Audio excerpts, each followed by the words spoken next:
శ్రద్ధ బహుశా ఎక్కడా ఉండదు. వీళ్ళకి ఎంత వీళ్ళ వల్లనే నా ఉద్దేశంలో ఇంకా హిందుత్వము హైందవత్వము ఈ ప్రాంతంలో నిలబడుతుంది. కాబట్టి ప్రతి హిందువు ఆడపడుచుకి ఇక్కడ ఉన్న అన్నదమ్ములందరికీ నేను నిజంగానే మనస్ఫూర్తి నమస్కారం చేస్తాను. ఎందుకంటే వీళ్ళ వల్ల ఇటువంటి ప్రాంతంలో హైందవత్వాన్ని నిలబెట్టడం అంత సులువు కాదు, ఈజీ కాదు. కానీ వీళ్ళు నిలబెడుతున్నారు. మనము వీళ్ళకు రుణపడి ఉన్నాం. అడుగు సపరేట్ గా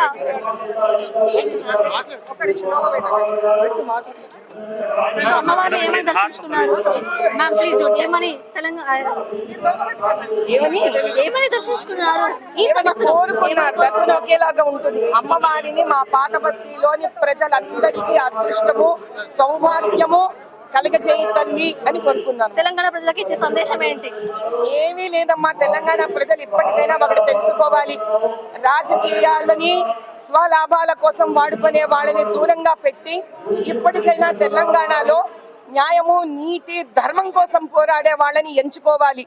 రజాకార్లు కానీ రజాకార్లకు సహాయపడే వాళ్ళని కానీ గుర్తించి ఇప్పటికైనా తెలంగాణ నుంచి వాళ్ళని తరిమి కొట్టే అవసరం మనందరికీ ఉంది.